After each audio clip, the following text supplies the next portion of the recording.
Okay, class. Isa galing ang director?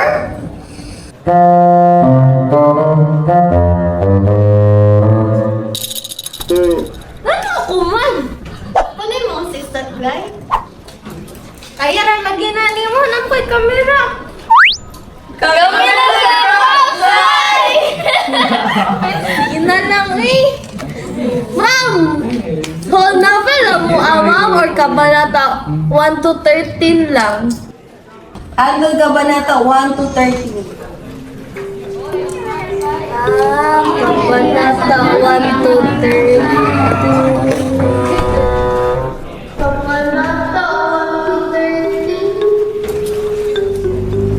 Kabanata 1 to 13? Kabanata 1 to 13?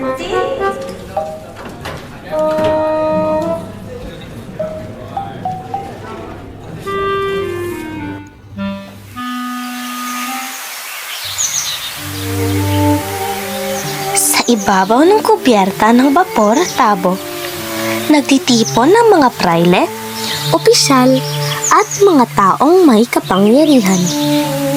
Mabagal ang takbo ng bapor sa Ilog Pasig, parang pamahalaang hindi umuusad.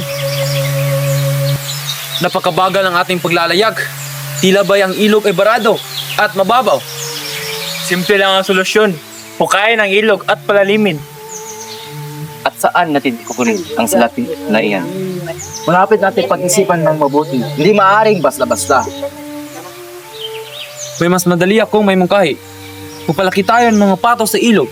Pato? Ano silbi niyan? Kung maraming pato, ang ilog ay dadaloy.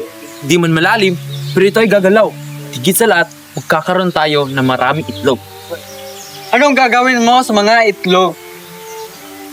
Kapag napisa, magiging balot. Isang industriyang iginabangan.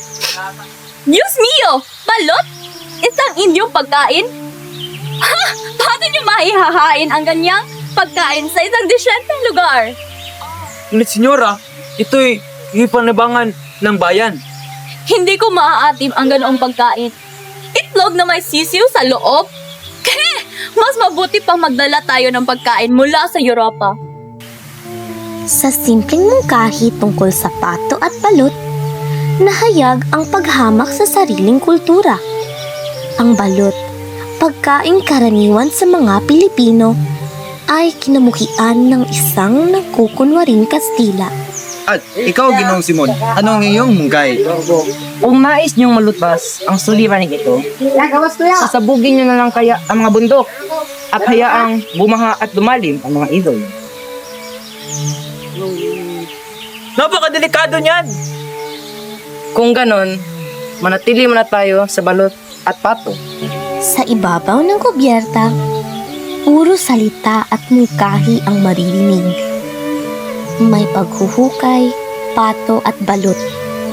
Ngunit kulang ang tunay na malasakit sa bayan. Mabagal pa ring umuusad ang Bapor Tabo. Tulad ng pamahalaang mas inuuna ang pagpapakitang gilas kaysa sa tunay na pagbabago.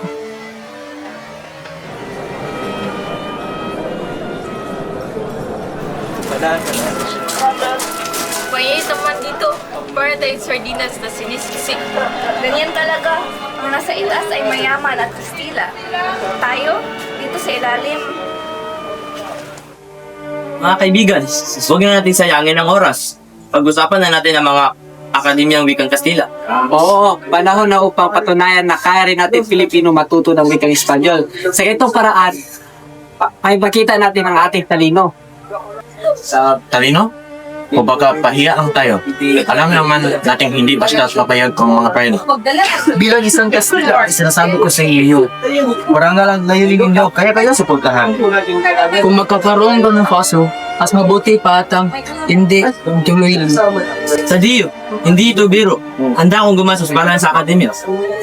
Basilio, bakit tila wala kang sinasabi? Naniniwala ako sa layunin, ngunit dapat tayo maging maingat. Hindi lahat ay natutuwa sa ganitong pagbabago.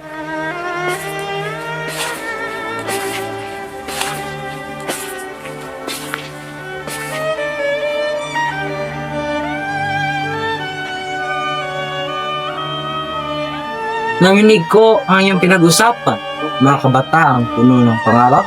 Kami pinagnanais lamang bumaking natuto at lumunlad. Maganda. Okay, ganda. Ngunit, hindi nagbabago ang mundo sa pamamagitan ng salita lamang. Ikaw, halika rito. Dalhan mo kami ng alak. Halik kayo. Kunin tayo. Ipagdiwang natin ang inyong mga dakilang plano. Salamat po, pero hindi kami nandito upang maglibang. May mas malaga pa kaming gawin kaysa sa alun. At baka kapalit ang iyon ng inyong naiyon. Walang patunayan sa pamagitan ng tapang ng alak. Baka makatulog lang ako riyan. Mabuti. Mga kabataang may prinsipyo. Ngunit, tandaan nyo, darating ang araw na kailangan ninyo pa ng higit sa malinaw na kaisipan. Kapag napagtanto nyo hindi sapat ang inyong mga panukala, hanapin nyo lang ako.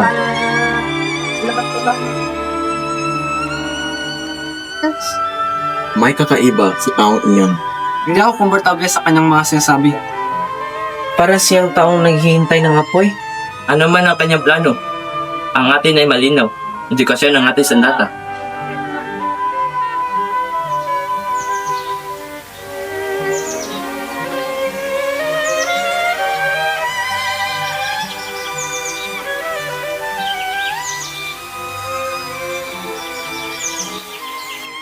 Tingnan nyo!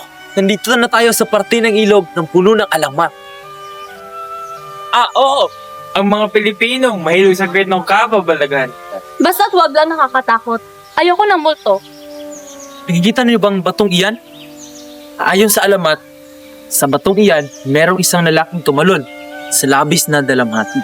Isang makasalalang kaluluwa, marahil. O marahil isang taong hindi na kinaya ang bigat ng mundo. Alamat lang yan. Huwag seryosohin. May isa pang alamat, ang kay Doña Jeronima. Kwento ng pag-ibig ba yan? Ito ay isang alamat ng babaeng nangakong pagkakasalan ng kanyang kasintahan. Ngunit iniwan siya nito para maging pari. Nang siya'y balikan, siya'y matanda na. Napakasaklap.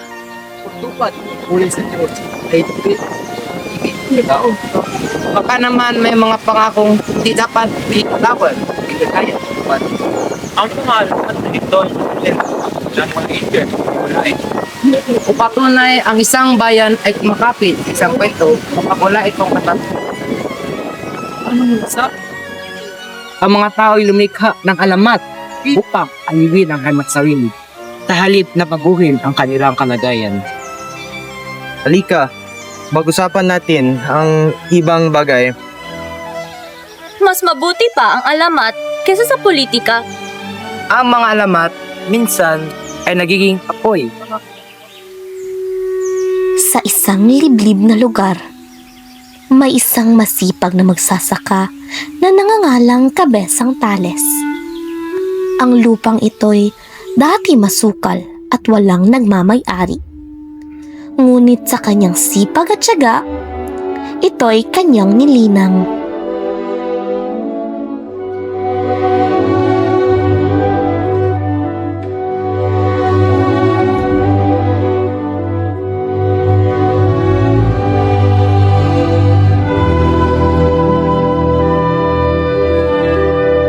Hindi man ito madali, ngunit balang araw, magiging masagana rin ang lupang ito para sa aking pamilya.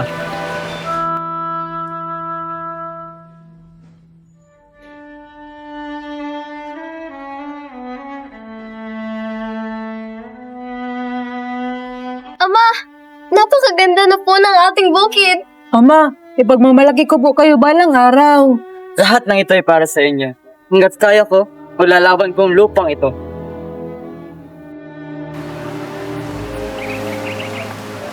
Ang lupang ito ay pagmayari ng simbahan. Kailangan mong magbayad ng upa. Ha? Ano? Ngunit ako ang naglinang noon at wala pang lumamayari nito. May dokumento kami.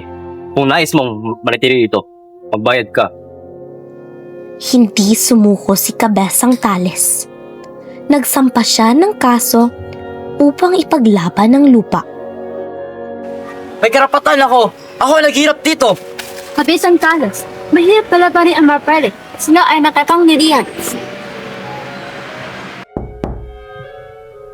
Buksan mo ang pinto, Kabisang Tales. Ama, nandito na naman sila. Natili ka dito, Huli. Halika rito. Boom!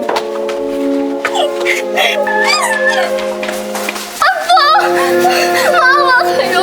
Walang kasalanan ng aking ama! Ang batas ay batas! Kung batas ay kumakapil naman sa may kapangyarihan, hindi yun hustisya!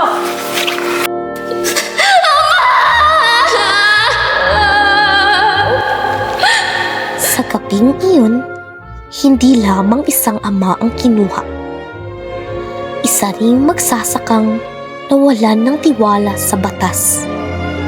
At sa kanyang puso, nagsimulang tumubo ang binhi ng paghihimagsik.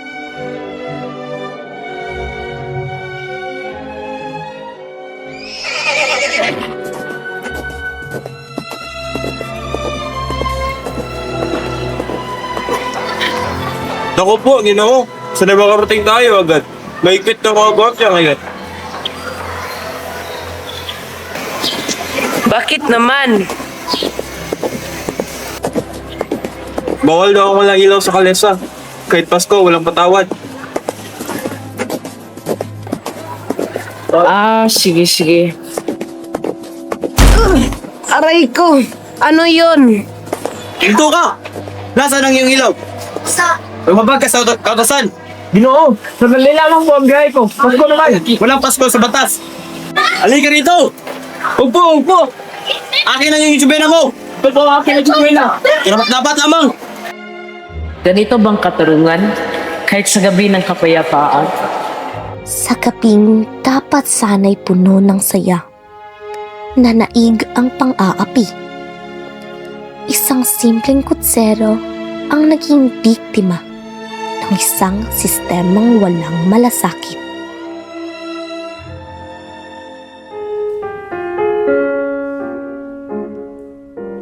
Ina, matagal na ang lumipas. Dati, wala akong magawa kundi umiyak. Ngayon, may pangarap na akong tinutungo. Magiging doktor ako para sa iyo.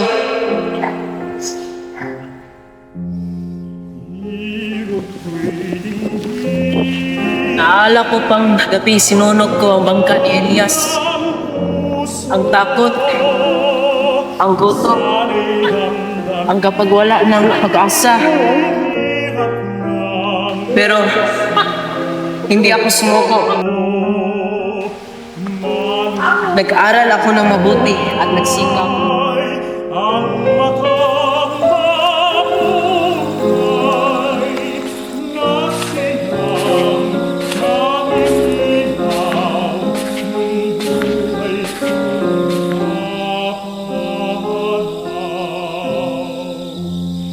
Alam kong dito nagsimula ang nakaraan. Ikaw, bakit ikaw narito? Paano mo nalaman? Sabihin na lang, ako'y saksi ng iyong pagdurusa. Kita kong lahat ng paghirap mo at ng iyong pamilya. Sandali lang. Ang iyong tinik at iyong mata. Ikaw ba? Ikaw ba si Ibarra? Basilio, ang nakaraan ay ang nakaraan. Huwag na nating talakayin yan. Ang mahalaga, happy natin ang hinaharap. Pag ikaw si Ibarra, bakit ganito ay inyong landas ngayon? Bakit pinahihiganti? Hindi mo kasi alam, Basilio. Nakita kong lahat. Nakita kong pagkabulok. Ang pangakong pagbabago. Ang pagbabago na dapat nangyari. Sinira, hindi natuloy. Maganda sana. Maganda ang edukasyon. Maganda naman. Pero anong saysay ng edukasyon? O ang mga mamayan ay puro mga tanga? Mga magmang sila, Basilio? Hindi po, magpakaya-kaila. Ang sakit na nakaraan. Ngunit ang galit hindi solusyon. Naniniwala ako sa unti-unting pagbabago. Ganyan ka pala. Sige, pahayaan kita. Pero alamin mo, hindi mo matatakasan yung tadhana. Mauunawaan mo ang aking damdamin.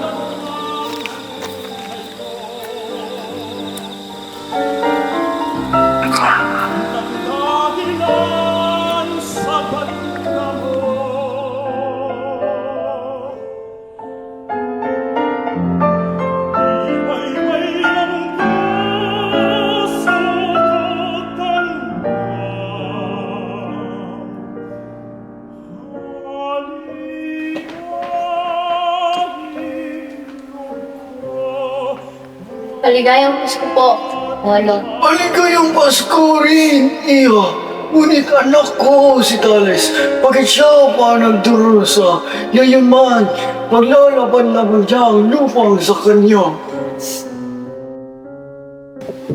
Lolo, kung may magagawa lamang ako upang makalaya ang aking ama, gagawin ko. Si Kabesang Tales ay nakulong dahil sa pagtangging ibigay ang kanyang lupa sa mga praile. Dahil dito, labis na naghirap ang kanyang pamilya.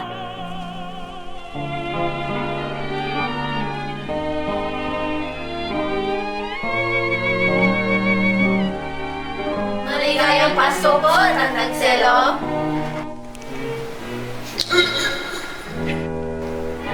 Tandang Selo? Naku po!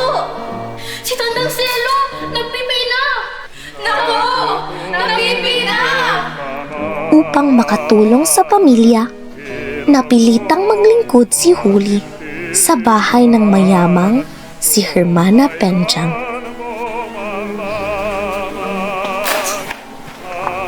Ano? Si Tandang Selo ay napipi? Ay naku, dumarami ang mga pagsubok dahil sa kahirapan na maaaring atin o ng ibang tao na sana dapat nating matulungan sa pagiging mabuti. Uli! Oo, Hermana? Magbasa ka ng pasyon. Dapat mong matutunan ng mga aral ng pananampalataya. Habang nagsisilbi si Huli, patuloy pa rin niyang iniisip ang kalagayan ng kanyang ama. Tay, sana makalaya ka na. Ginagawa kong lahat upang makatulong sa ating pamilya. Samantala, ang matandang si Tata Selo ay patuloy na nagdadalamhati sa nangyari sa kanyang anak. Bakit ganoon ang mundo? Ang lumalaban para sa tama ay siya pa ang napaparasahan. Tinawag na si Pilato. Ang kabanatang ito ay nagsasaad na maraming tao ang naghuhugas kamay at umiiwas sa pananagutan. Habang ang mga inosente, tulad ng pamilya ni Kabesang Tales, ay patuloy na nagdurusa.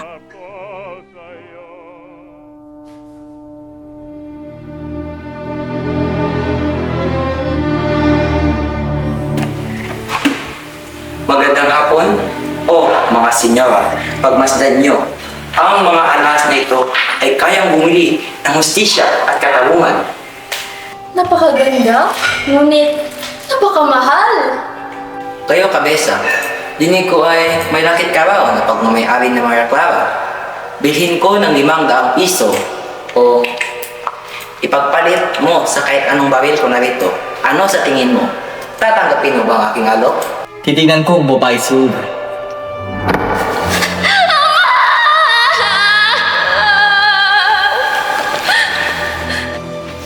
Ninakaw ninyo ang aking lupa. Pinapirapan niyo ang aking pamilya.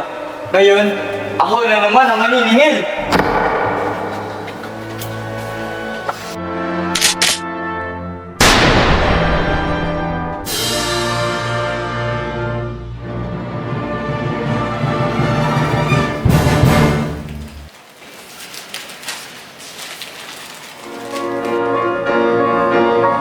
Sa wakas, matagpuan ko namin ang aking hinahanap. Maganda at kayo matakot. Magsisimula na ang kaguluhan.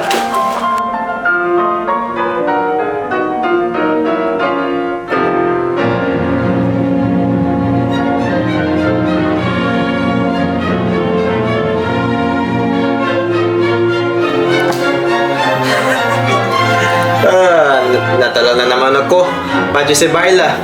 Tila nakapaswerte niyo ni ngayon araw. Sadyang malakas yung diskarte, General.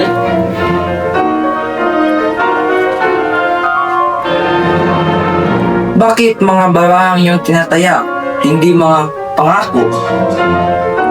Ito ako. Itataya ko ang aking mga brilyante. Kapalit, bibigyan niyo ako ng kapangyarihan na magpakulong at magpatapon kahit sino man sila, matanda o bata man sila. Ano bang gumagambala sa iyo, General? Nakakahilo lang yung biro, Simon. Tingunin siyo sa tayo rito. Kalim, ano ang susunod na plano? Ang hiling po ng mga estudyante na makapag-aral ng Bikang Kastila, General. Papanganib yan sa pag-aaral ng Kastila ay hakbang tungo sa pag-aalsa. Dapat silang manitiling mangmang sa ating wika. Hayaan niyo silang mag-aral. Mas madali natin silang mamanipula pag alam natin ang kailang bawat kilos at pinag-uisipan. Pag-aaral ko muna. Ano pa? Ang pagpapalaya po kay Tantanselo, ang ama ng tulisan na si Cabezang Tales. Sige, palayin siya. Nakita natin tayo may maawin. Tapusin ang trabaho. Maglaro na tayo muli. Habang ang kapalaran ng bayan ay pinagdedesisyonan sa sugal ng Los Baños. Sa Manila naman ay naglalakad ang isang binatang tila pasa ng bigat ng buong daigdig. Siya si Placido Penitente. Isang matalinong mag-aaral na unti-unting nawawalan ng pag-asa sa ilalim ng mapang-aping sistema ng edukasyon.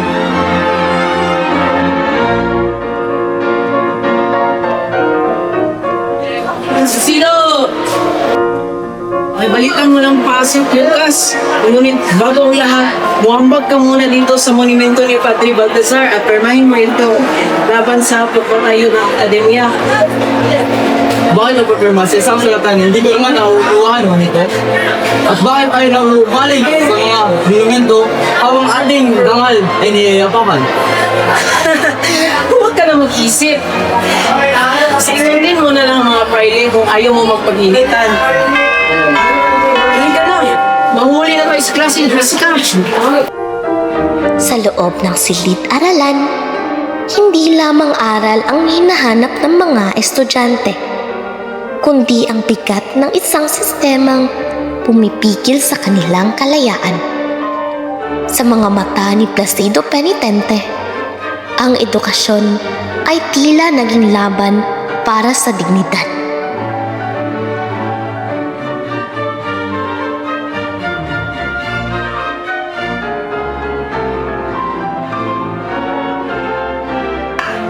Placido, sagutin mo ang tanong. Ako po'y nakinig. Ngunit tila wala po sa isa yung mga katanungan. Kung ang mga sagot ay hindi naman pinapangalagaan. Placido, umahimik ka na. Kung hindi ka handang matuto, maaari kang lumabas. Kung ganito ang pakantuto, mas mabuti pa ako yung lumabas. Sa bawat hakbang ni Placido palabas ng silid-aralan, sumasalamin ang paghihirap ng mga kabataang Pilipino sa ilalim ng mapang-aping sistema. Isang realidad na inilarawan ni Jose Rizal sa nobelang El Filibusterismo.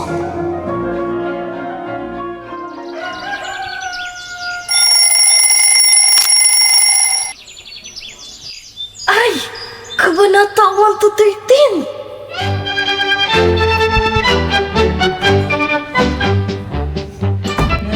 Morning, guys! Morning, guys! Guys, wala ko'y idea sa itong film eh. So, guess na ninyo sa ang kabanata 1 to 13.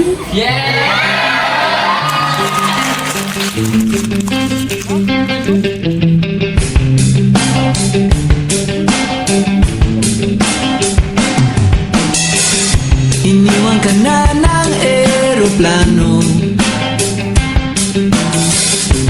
Okay lang baby, huwag kang magbago.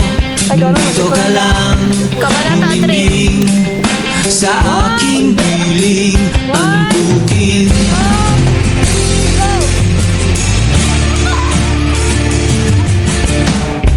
Kukupin na lang kita. Sorry, wala ka nang magagawa. Mahal mo na lang ako ng sobra-sobra.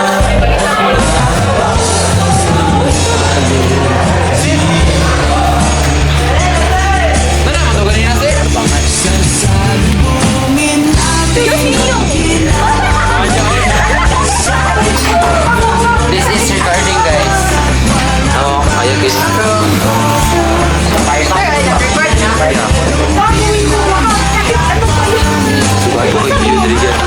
Ayun, go. Ay, ito naman dito. Hi guys, welcome to my vlog. So, mga to no? Ngayon, let's roll. So ngayon, no? So ngayon, manamig filming guys.